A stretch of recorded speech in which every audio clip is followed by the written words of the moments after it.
Nick Payne, c'est notre Super Bowl en ce moment. Il se passe tellement de choses pour les amateurs de politique, là. Écoute, je te laisse... J'espère que ça n'ennuie pas les autres comme moi quand c'est le Super Bowl qui ne suit pas particulièrement. Oui, non, effectivement. Non, mais c'est tellement important, il faut comprendre. C'est notre plus grande dépense, hein, à tous, la bibite politique. Hein, nos impôts, ça nourrit ce monstre-là. Donc, tu sais, s'y intéresser, c'est quand même important. Et là, oui, comment il disait ça? Occupez-vous de la politique, sinon la politique va s'occuper de vous. Alors là... PSPP s'occupe de nous et s'occupe de sa politique beaucoup. Là, alors, pour nos auditeurs, il a annoncé ce matin qu'il promet qu'il n'y aura pas de référendum sous Donald Trump. Ouais. Tant que M. Trump est là, il n'y a pas de référendum. Première question qui me saute aux yeux. Oui, mais après, si le prochain est pire que lui... Si, alors certains vont dire, voyons donc, c'est impossible, mais je ne sais pas, moi. Évidemment, dans la méthode, ce sera sans doute différent. Là. M. Trump, c'est un ovni, c'est une vedette de télé-réalité, un troll, une espèce de hurluberlu, mais sa politique pourrait très bien continuer et surtout, les effets de sa politique pourront peut-être continuer. Qu'est-ce qu'on va faire si on nous dit que, il y a finalement, on est en crise économique, on est en récession à cause des tarifs, on a perdu des emplois ici, il y a des usines qui ferment là. Qu'est-ce qu'on fait s'il y a une pandémie, s'il y a, je sais pas, moi, n'importe quoi? Alors, la boîte de Pandore est ouverte. Certains disent que... puis en fait, j'entendais notre collègue dire tout à l'heure, il a peut-être remis le couvercle sur la marmite pour un bout. En fait, généralement, lorsque les péquistes commencent à moduler et à transiger sur le référendum, ils ouvrent la boîte de Pandore. Ça ne met pas fin aux questions, ça en ajoute. Parce que là, imaginons qu'il prenne le pouvoir, Paul Saint-Pierre Plamondon, constamment, il va se faire demander, finalement, là, allez-vous le faire quand même, votre référendum? Et si vous le faites pas...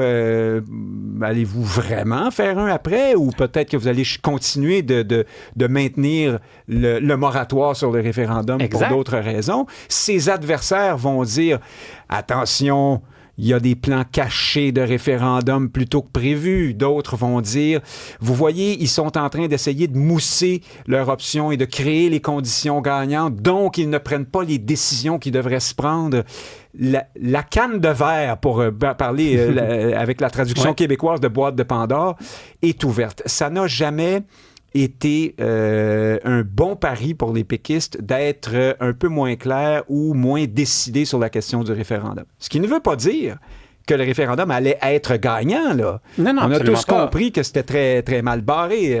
Mais ce que je trouve intéressant, cependant, c'est que, selon moi, il a donné une clarté exceptionnelle. Parce que s'il est élu, majoritaire ou minoritaire, il est élu en 2026 jusqu'en 2030. Et il dit qu'à partir de février 2029, il va pouvoir repenser au référendum. Donc, on le sait que dans la fenêtre du février 2029 à la fin de son mandat en 2030, il va avoir un référendum. On s'entend, là? C'est-à-dire qu'on sait que maintenant, il nous dit que ça sera dans cette fenêtre-là. Mais, comme je te dis, il peut y avoir des raisons qui vont le faire changer d'idée. Après, on est à nouveau dans la valse du calendrier référendaire. Comment ça se fait qu'on en est là? Évidemment, parce que dans le cas actuel, les péquistes font le calcul que là, c'est pas gagnable et même pire, ça pourrait peut-être les empêcher d'accéder au pouvoir. Mais fondamentalement, si on prend un peu de recul, souviens-toi de la promesse de Bernard Landry, un référendum dans 1000 jours, de Lucien Bouchard, quand les conditions seront gagnantes. René Lévesque, lui, voulait gouverner d'abord, faire un bon gouvernement pour faire le nettoyage, remettre les choses en ordre après les mandats des libéraux. On est pas mal de retour à ça aujourd'hui avec Paul Saint-Pierre Plamondon. C'est un remix. Pourquoi on en est là? Parce qu'un jour, les péquistes ont décidé de disjoindre la réalisation de l'indépendance d'une part et le programme de gouvernement de l'autre.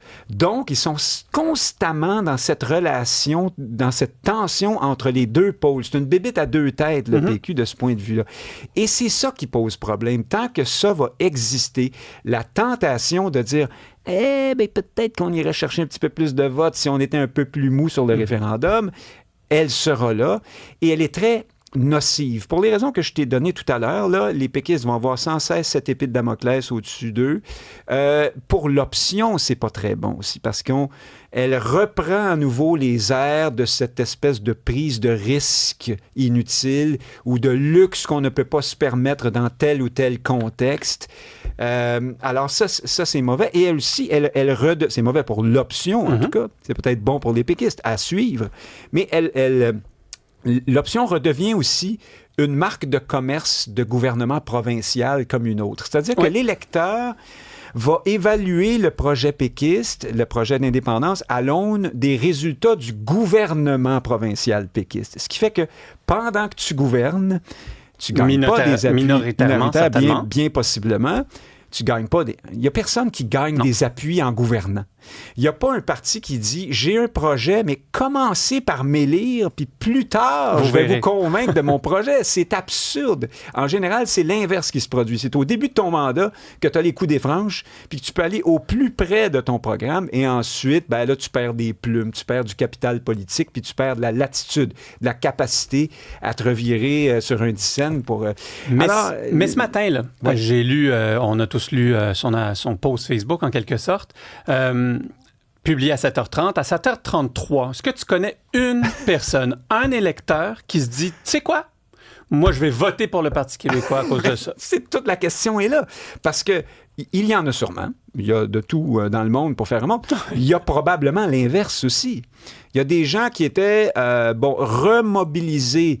Ça a marché, l'engagement référendaire clair de Paul Saint-Pierre Plamondon pour monter jusqu'à 30 %, qui est à peu près le niveau d'appui de l'indépendance. Alors, dans tout ce monde-là, il y en a qui, autrement, peuvent se dire, moi, je penchais déjà un peu pour les conservateurs. 2029, c'est pas mal loin. Ils ne seront pas capables en 2029 pour toutes sortes de raisons. Donc, allez hop, je vote conservateur, ou je vote QS, ou autre chose, ou je reste chez nous. Oui, exactement. Alors, c'est ça le grand risque aussi que le monde abandonne. Exactement. Pense à Jean-François Lisée en 2018. Lui, c'était encore plus clair que ça. Pas de référendum dans un premier mandat, je le ferai dans un second. La promesse de second mandat, là, c'est comme le paradis à la fin de tes jours. Ouais, c'est ça. En politique, il n'y a personne qui fait une promesse. Ils ne sont même pas capables de tenir leur promesse pour le premier mandat. Le second, on n'en parle pas. Et pourtant, ça n'a pas marché du tout. Les péquistes se sont écroulés justement parce que le vote s'est dispersé et on ne savait plus à quoi servait le PQ ensemble. Il était en crise d'identité. Là, on n'en est pas là. On est plus de retour aux années Lévesque, aux années Bouchard. Mais c'est encore la même recette. C'est la même recette, mais on en connaît les résultats. On connaît le résultat. Je dis pas que ça ne marchera pas cette fois-ci, mais en général... La farine, le chocolat, le glace, ça donne un gâteau au chocolat. Normalement, exact. Et donc, ça risque effectivement de donner les mêmes résultats. Là, mes amis péquistes vont être fâchés de m'entendre, puis ils vont s'en défendre. Et puis, effectivement, on peut être très... volontaire. Mais ils vont tourner ça comme une nouveauté, un peu comme Christine Fréchette a réussi à dire que c'était une nouvelle équipe avec le même monde. Mais là, c'est un nouveau... C'est le même discours, mais nouveau. T'sais? Oui, bien là, on a peut-être notre quota de nouveautés pas vraiment nouvelles. Hein? C'est les vieilles reprises, là. Mais bon. Allons à Terre-Neuve, allons voir ce qui se passe là-bas. Ça, c'est fantastique. Alors, je ne veux pas te parler du contenu de l'entente parce que là, je ne me transformerai pas en expert de l'hydroélectricité et de la production d'énergie. On voit quand même... Oui, bien sûr, c'est ça. Il y a déjà assez d'experts. Non, mais sans blague. On a compris, là, le Québec concède davantage. On va payer plus cher. On octroie à Terre-Neuve la possibilité de vendre l'électricité ailleurs en passant par chez nous. C'est un gros morceau, ça. Mais, selon les experts que j'entends, ça reste pour le moment plutôt favorable pour nous et pour eux. À suivre, on verra bien. Moi, ce qui m'a intéressé, c'est l'autre volet de l'affaire dont on parle le moins. J'en ai déjà parlé en ondes ici. Les Terre-Neuviens ont aussi une dent contre le Québec là-dedans, pas à cause de l'entente elle-même de 1969, parce qu'un deal, c'est un deal, puis un contrat, c'est un contrat, une prise de risque, c'est une prise de risque. Ça s'est avéré favorable au Québec sur le long terme. Mais qu'est-ce que tu veux? C'est comme ça. J'ai compris d'être fâché, mais c'est aussi parce qu'on n'aime pas être dépendant du gros Canada français qu'est le Québec. Il y a une question culturelle ici. Absolument. On n'aimait pas être soumis à la volonté des Canadiens français du Québec. Et l'image d'hier, à ce titre-là, est extraordinaire et c'est un changement de paradigme. C'est pas Mme Fréchette et le premier ministre de Terre-Neuve, tout heureux, qui signe sur... Non, c'est M. Carney, devant le petit pupitre sur lequel c'est écrit « Nous bâtissons un Canada plus fort », en anglais d'abord et en français ensuite.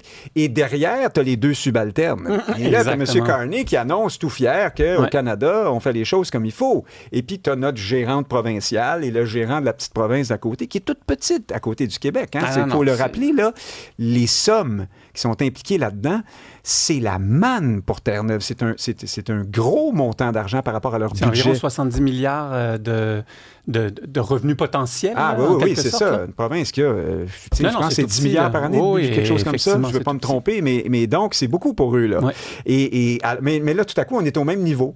Québec, Terre-Neuve, les provinces, et tu as le bienveillant grand frère. Mark Carney, qui est arrivé, puis qui a sauvé le deal, hein, de ce qu'on peut comprendre. Apparemment, il voulait que ça marche. Mais alors, on voit que ça, c'est inusité. Je ne sais pas si François Legault aurait accepté une telle mise en scène.